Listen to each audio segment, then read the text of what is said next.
Assalamualaikum warahmatullahi wabarakatuh. Pasar itu bisa jadi tempat yang Allah itu benci. Dari Abu Hurairah radhiyallahu anhu, Rasulullah sallallahu alaihi wasallam bersabda, tempat yang paling dicintai oleh Allah adalah masjid dan tempat yang paling dibenci oleh Allah adalah pasar. Imam Yahya bin Syaraf An-Nawawi Asy-Syafi'i rahimahullah dalam syarah Sahih Muslim menjelaskan hadis di atas, itu hadis tadi, tempat yang paling dicintai Allah adalah masjid, karena masjid tempat ketaatan dan didirikan atas dasar ketakwaan. Sedangkan tempat yang paling Allah benci adalah pasar, karena di pasar adalah tempat tipu-tipu, pengelabuan, transaksi riba, ada situ janji-janji palsu, ada situ pengingkaran janji dan mengabaikan Allah serta hal serupa lainnya. Nah, kalau di masjid itu tempat turunnya rahmat, berbeda halnya dengan pasar. Demikian kata Imam Nawawi dalam syarah Sahih Muslim tadi.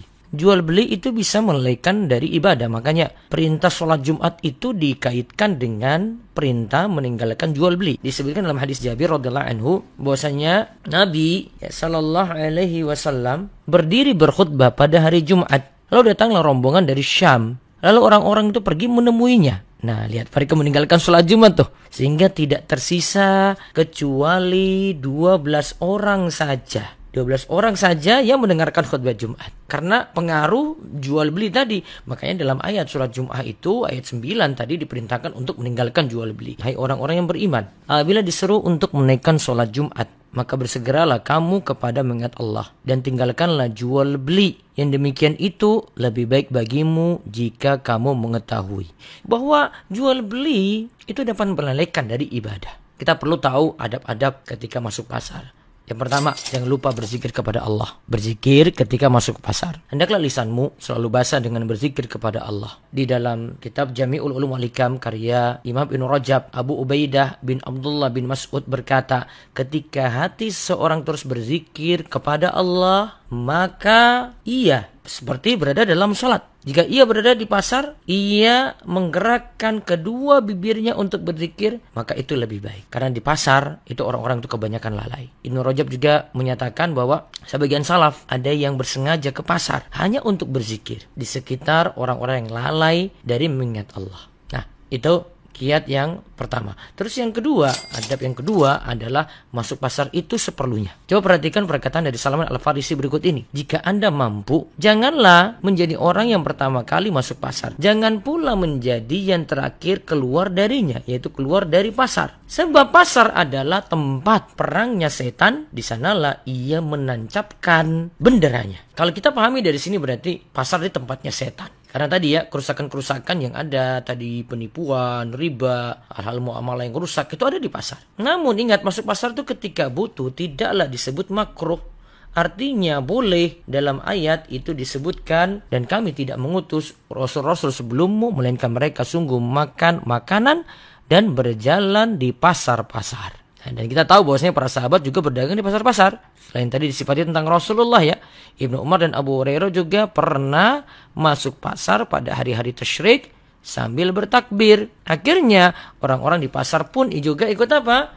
Ikut bertakbir. Nah, itu alasannya. Terus adab yang ketiga lagi, jangan lupa wanita yang ke pasar hendaknya memakai pakaian syar'i. Ya, karena Allah itu katakan, hendaklah wanita itu tidak menampakkan, janganlah menampakkan perhiasannya kecuali yang biasa tampak daripadanya. Para ulama berbeda pandangan. Ada yang katakan bahwa yang boleh ditampakkan adalah pakaian saja. Yang lainnya itu jadi perhiasan yang tidak boleh ditampakkan. Ada yang mengatakan bahwasanya perhiasan yang mesti ditutup adalah celak dan henna, dan perhiasan yang lain tidak boleh ditampakkan. Juga dia mengatakan bahwa yang boleh ditampakkan adalah wajah dan telapak tangan saja.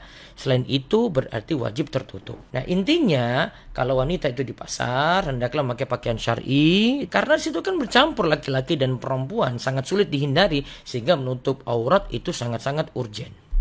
Terus yang keempat, cara berbelanja perlu diatur, ya, sikap pertengahan, yaitu jangan terlalu boros dan juga jangan terlalu serba kekurangan. Karena Allah katakan dalam surat Al-Furqan ayat 67, dan orang-orang yang apabila membelanjakan harta, mereka tidak berlebihan dan tidak pula kikir, dan adalah perbelanjaan itu di tengah-tengah antara yang demikian, yaitu jangan terlalu boros, jangan terlalu serba kurang. Kemudian yang kedua, kalau mau belanja, aturannya adalah buat rencana, itu lebih bagus. Kemudian berbelanja ingat sesuai kebutuhan.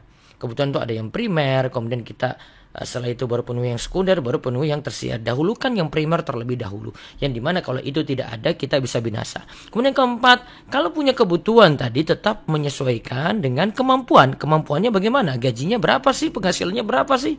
Terus yang kelima, berbelanja dengan bijak. Ya, dia bisa manfaatkan misalnya waktu-waktu harga murah, ada diskon. Nah, itu bisa strategi untuk berbelanja. Kemudian selama ada sesuatu yang bisa dimanfaatkan, tidak mesti beli yang baru. Ini yang keenam ya. Kemudian yang ketujuh, jangan sampai berbelanja dengan berutang. Ingat tuh baik-baik.